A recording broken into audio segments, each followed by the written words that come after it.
I'm actually going to turn the lights off. So all you lovers out there. I wanted to turn the lights off because the majority of my presentation will focus on images from trips that I took to Cuba in March and in May. And so I guess, kind of as context to the talk, I went in March with a colleague from the University of New Mexico, who I've taken students to Nicaragua for the last 6 years. And we went kind of to research what taking students to Cuba might look like. It turns out that it's quite complicated. Like most governments, there's a bit of bureaucracy. But when governments, two groups, haven't had relations for 60 years, there's a lot more to it. It was a good thing we went. We spent a week there. We were in La Habana. We traveled a little bit around the interior of the country. But then we went back in May with 17 students, some from the University of New Mexico, some from here at Adams State, and had the opportunity to really see a lot more of the country. And so the context is that's the experience that I've had with Cuba hands-on. It's worth backing up to my undergrad years, which I'll only share briefly with you because there's parts I would like to share with you. But the part I will share with you is I was a travel abroad student in 2004. I went to Nicaragua. It was my first experience abroad. I was from a small southwest town, rural Colorado, rural, 500 people, conservative generally. And I was going into this program that was run by the School for International Training, which was quite liberal, and I was also going to a country that was one of only two that had a successful social revolution in Latin America during the 20th century, Nicaragua. And part of that program was to go to Cuba, to La Habana, for 2 weeks. And it was part of kind of that, it was part of the reason that I wanted to go. There's something about that forbiddenness, right, of going to a country, which I'm sure is partially why you're here, and to hear about the forbidden. And I, of course, as an undergraduate, was attracted to this idea of going somewhere that typically people didn't go. A few weeks before I traveled to Nicaragua, I traveled on 26th of August of 2004, and several weeks before that, George W. Bush issued a restriction on all educational visas being issued. And so we did not go to Cuba, even though I had intended to go in 2004. I did not end up going. We went to El Salvador instead, which was a very interesting experience. But that was kind of the context that I thought back to as I thought of taking students there. December 17th, if we fast forward, December 17th, 2014, Obama and Raúl Castro, who's currently the head of state in Cuba, began negotiating détente and opening up relations of sorts. And one of the first things they really wanted to do was focus on allowing educational ventures between the two countries.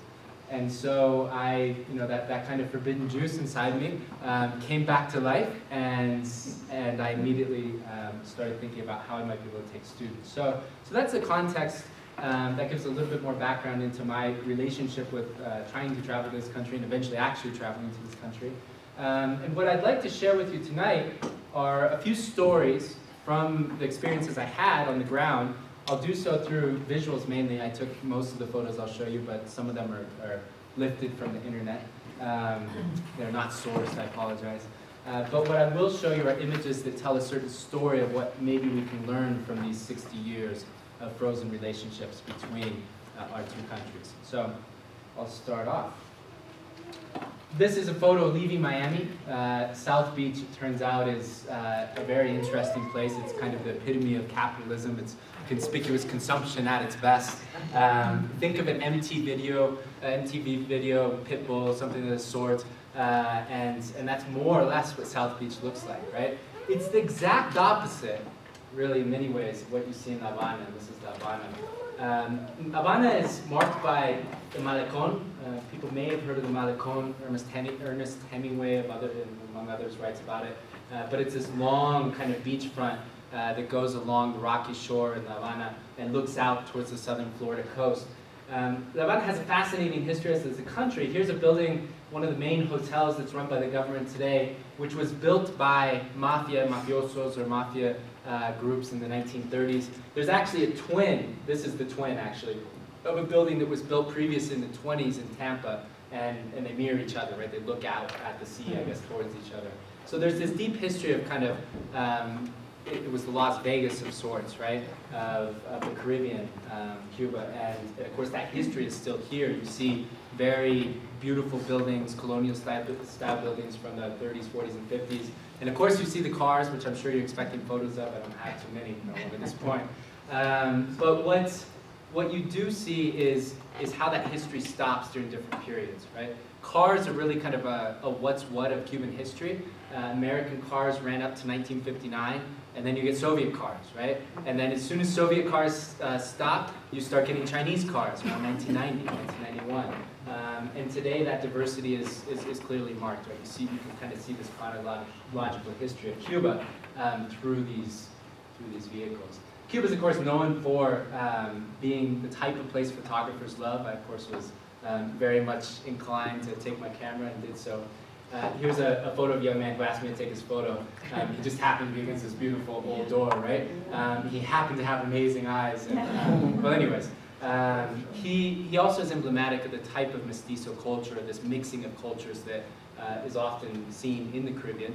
And that history, of course, is it's really encapsulated in this, this interesting history in which Spain comes to an island as an indigenous population.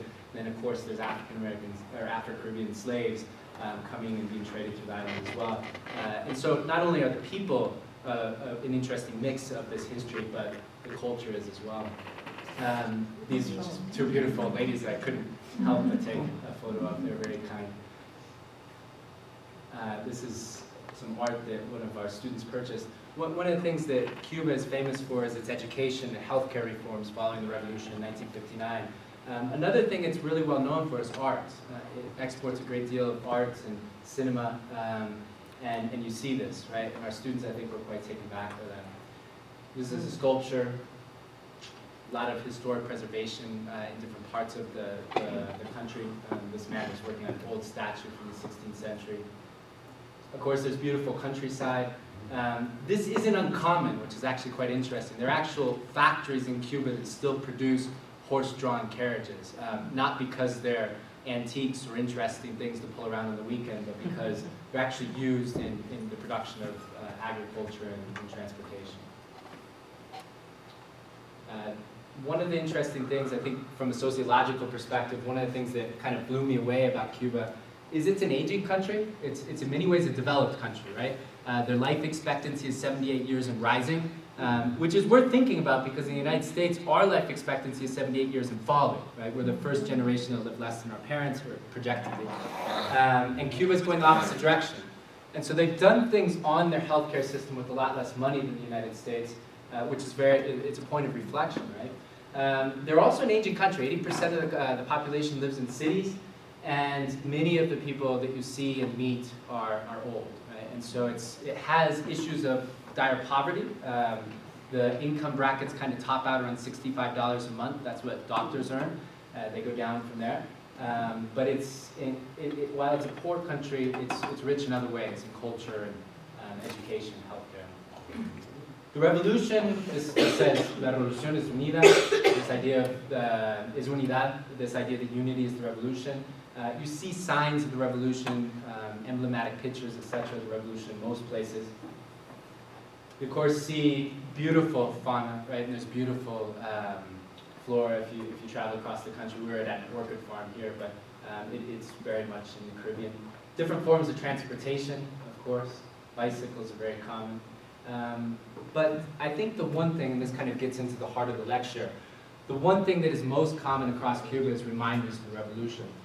This was the last model car that actually was imported into Cuba in 1959. It's a 1960 series.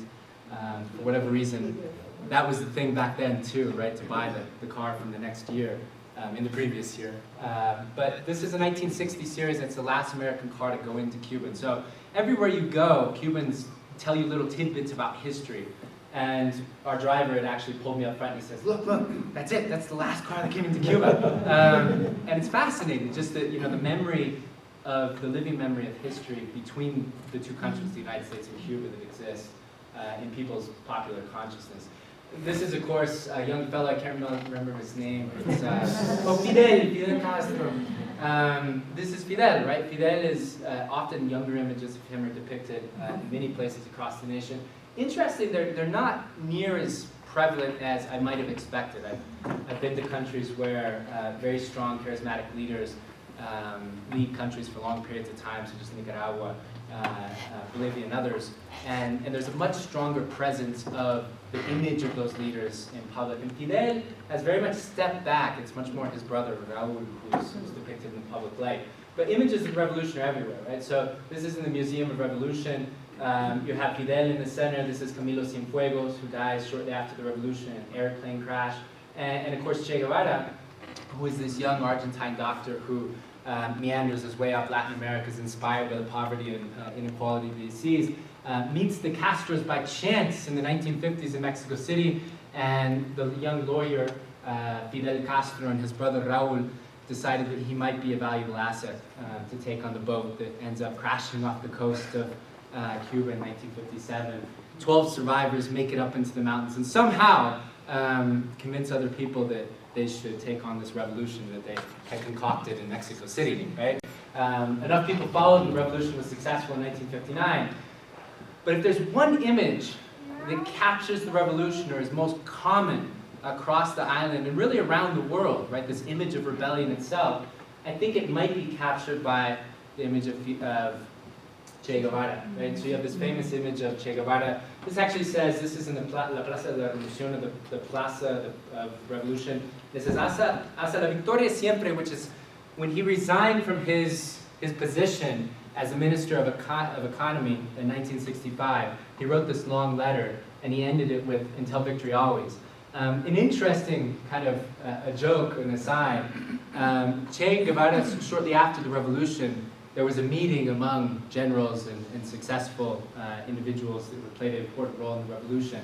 And the question came up, who's going to run the economy, right?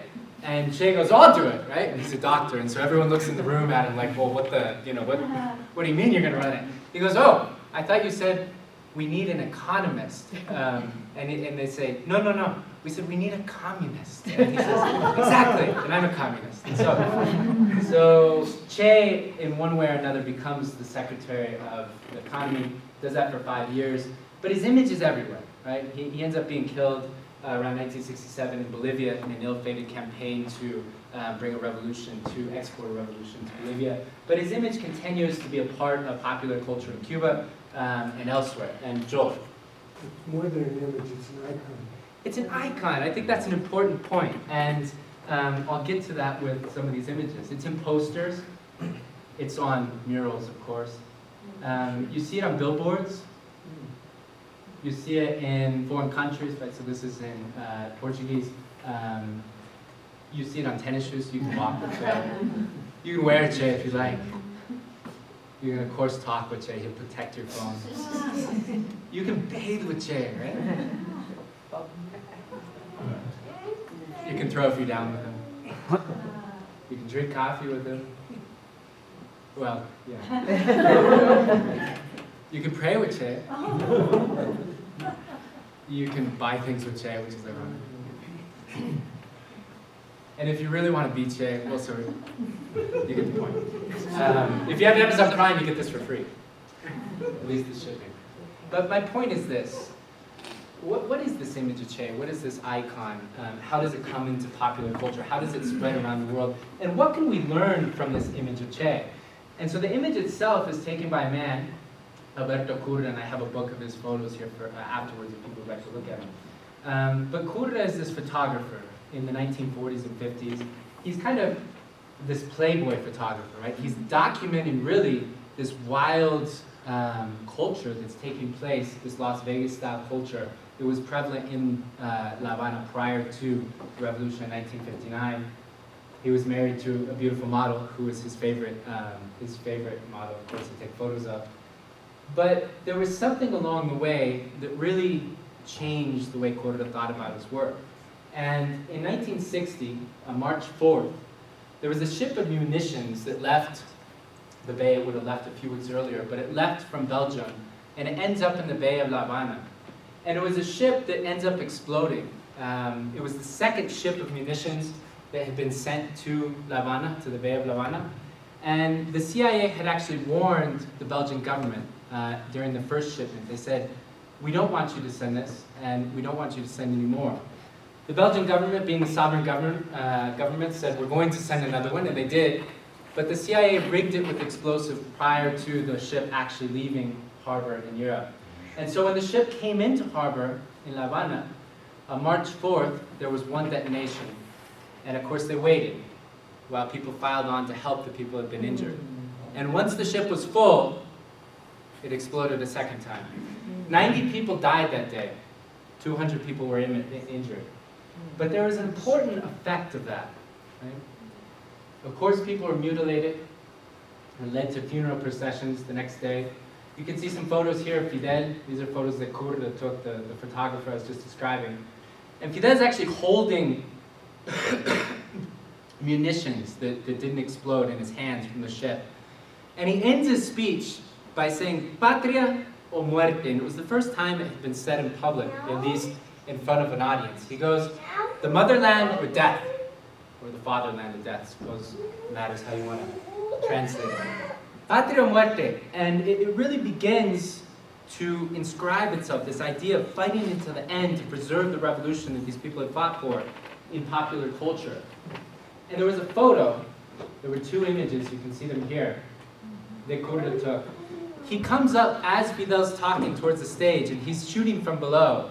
And this man comes into his frame. He has the camera, of course, against his face. And he takes a horizontal shot and a vertical shot. And by the time he goes to take a third shot, Che had already gone back, right? You can no longer see him. And so he only gets two images. The image sits in his office. He pins it to his wall. It sits there for a while. And eventually, it gets out. Around 1968, it becomes this icon that Joel was talking about, in which it starts to spread around the world. It really becomes emblematic of rebels and rebellion causes in general. And of course, from that, you get the cropped image, and from that, you get the icon. I'll come back to Che in a second. I want to tell a second story, and this was about a man that I wasn't supposed to meet, but I ended up meeting. This is a photo that a pilot named Tony took back in February of this year.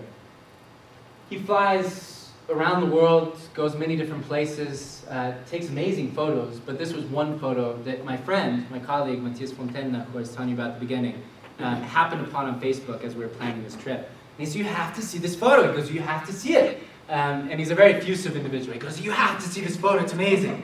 And so I find the photo. He generally oversells things, and so I wasn't expecting much. But I saw the photo, and it really did seem to capture something quite amazing, right? Here was this image of this man who likely would have been in his 20s or something of that sort when the revolution took place, and he has a cane. He seems to be at the crossroads. He's juxtaposed against this dilapidated building. You can see the electricity box here. He has his ration card, su libreta, right? The card that the government gives every Cuban that determines the rations, the amount of beans and rice and food that they get for a month. You can tell that he doesn't seem to, right? He has a very select, his clothing is very basic, right? He has a boina, he has this beret that seems, for whatever reason, somewhat iconic in terms of capturing the revolution as well. And it really seems to be him looking out into the distance wondering what's going to happen, right? And maybe I'm making more of the photo than I should, but I've looked at it a few times now. And so we're walking along in La Habana on day 8 of our program. We've given our students the task of going out into the city and asking people questions about the revolution, about modern society, etc. And so we went to Mass to see the old church and see what religion looks like in a country in which it had once been prohibited. And we're coming out, and we just start walking. And we go by this park, and I see my friend Matias, he veers off. And all of a sudden, he starts talking to this old man on a bench. And I'm looking at this old man, and I'm thinking, no, it can't be, right? Of course not. This doesn't happen. And of course, it was him. It turns out that this man's name was Mario Bolshin Sosa. Something interesting that immediately captured my attention is the the suffix of his name is the same as my mother's maiden name, so Urshan, Bolshan. In any case, I assumed he might have come from Germany. Turns out, he starts telling us his story, and his story was something that you had to pay very close attention to. He had throat cancer, and 20 years ago he'd been operated on, so he had a voice box. And so everything that he said took 10 minutes to understand. And so he would communicate something as simple as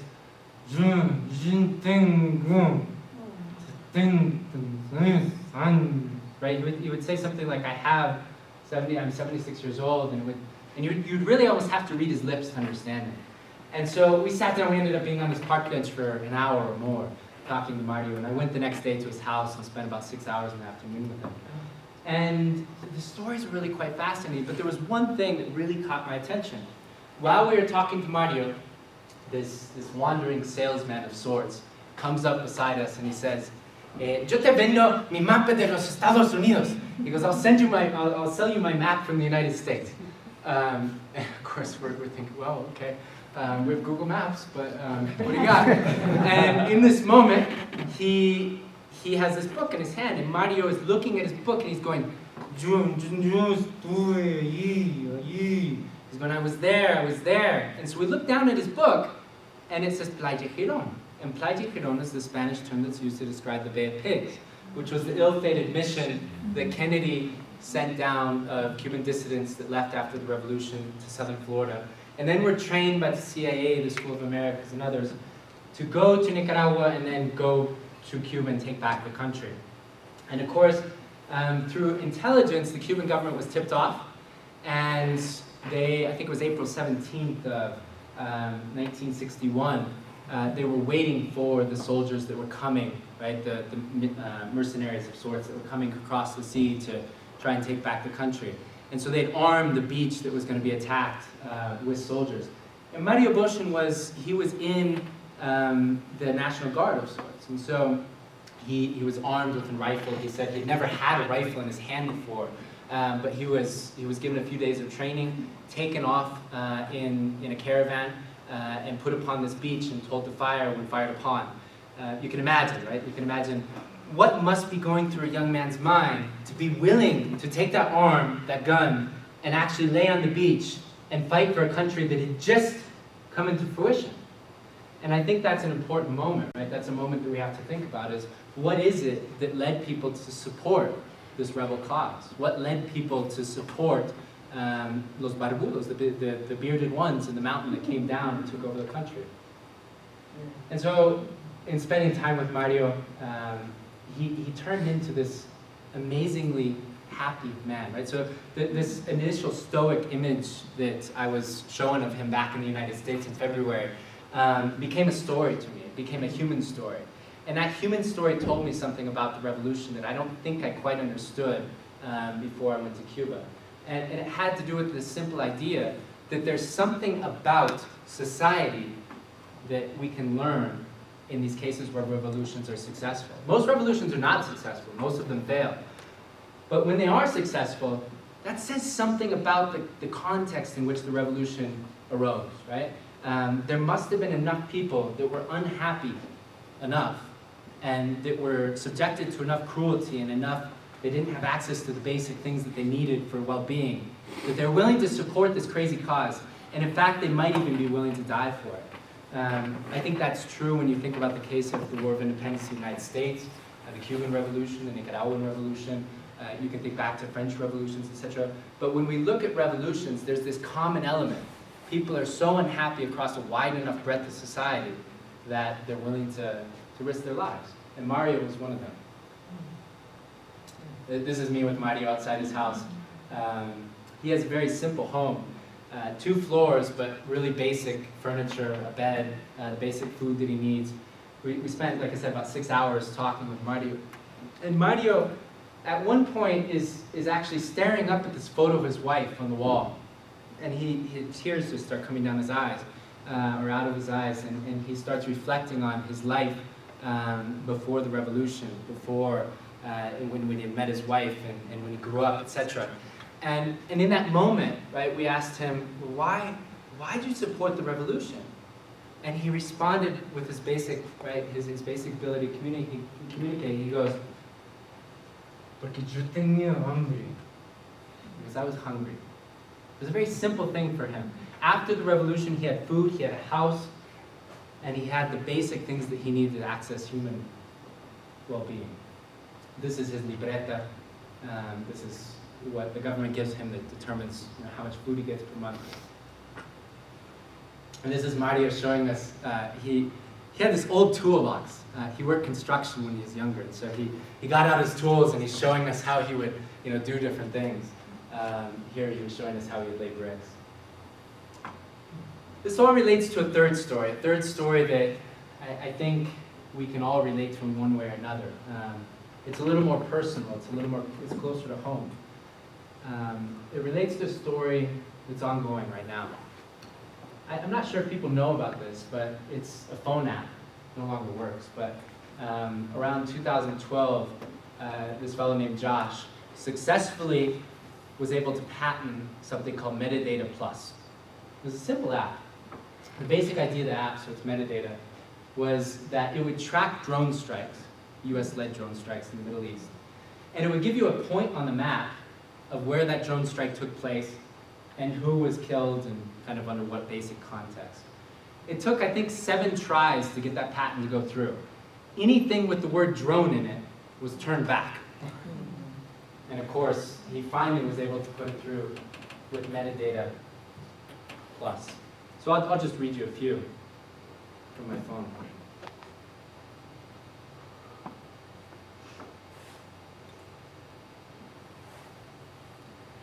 This is Monday, September 21st, 2015, Yemen. On the outskirts of Marib, a US drone strike killed 2 people in a car.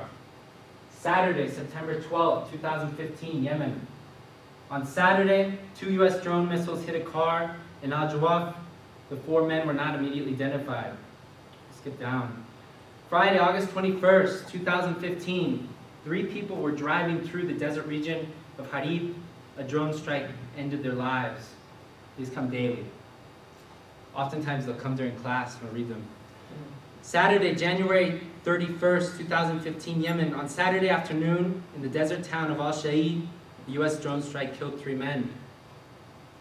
And so, what this allows us to do is experience, not in real time, but at least in the same time and space, these types of events that are happening elsewhere around the world. It's worth mentioning that drones are actually prototyped in this valley. We currently have allowed drones to be, Lockheed Martin is mainly the one doing this, but we allow them to do flyovers in this valley. This valley is a very interesting place to do such a thing because there's so many different ecosystems that you can come into contact with within a 5 or 6 hour period, and so you can really test a lot of different things. It's also somewhat similar to some of the mountainous regions in which these are dropped. You can see some of what this looks like on a personal phone. And then this message came through early in September, I guess towards the end actually, 3rd week. It turns out that the App Store thought it was just a little bit too crude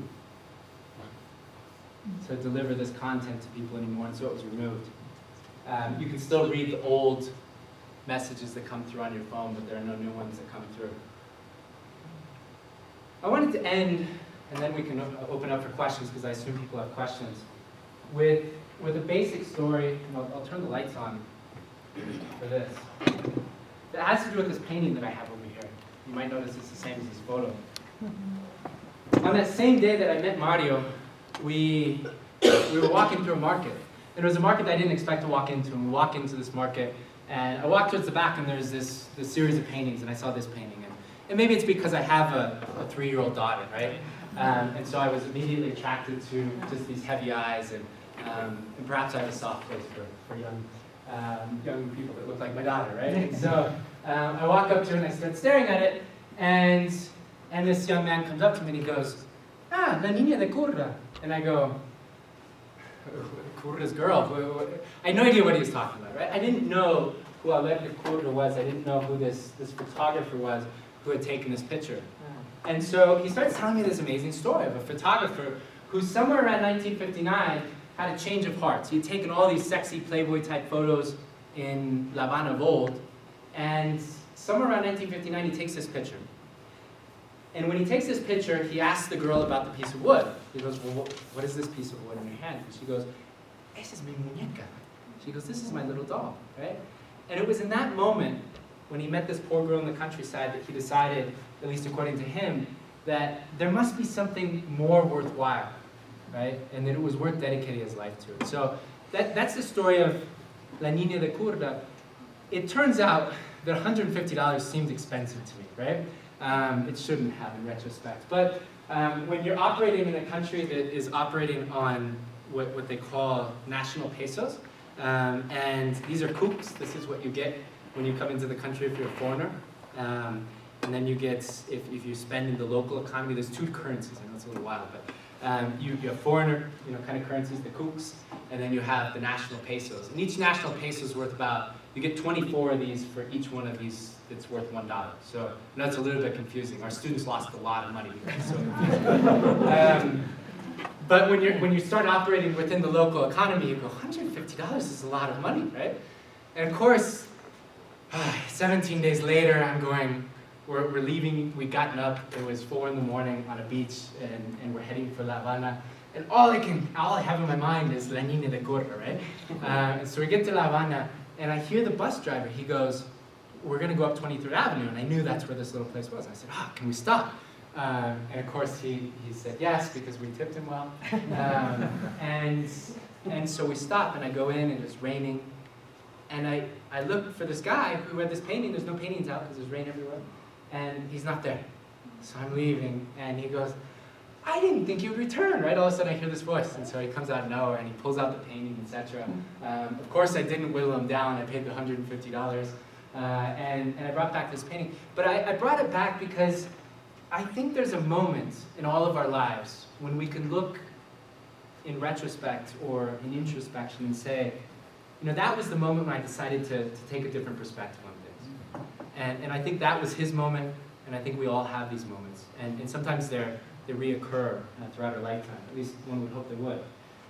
And I think that's the lesson that we can take away from Cuba. For 60 years, this country lived isolated from the rest of the world, and that's starting to change. But I think if we look at these rebels, who oftentimes we turn them into villains, I think what we have to do is look into their eyes, right? And think about the human side of other countries, and think about, what was it that inspired these people to do what they did in the first place? So you might not agree with the actions of rebels, but what was the context in which they're acting? Because most certainly no one was born, right? No one like Mario was born wanting to go to a beach and fight for his country or for his life. But some people are born into the conditions, the type of conditions that push them to do such things. And so I think we have to think very carefully about the types of actions that our country and ourselves within our own communities, what are the repercussions of our actions, right? And what are the contexts in which we're acting? And what are the types of things that can inspire us to try and change something, even if it's something little. I think that's where I want to leave it. And then I'll open it up to questions.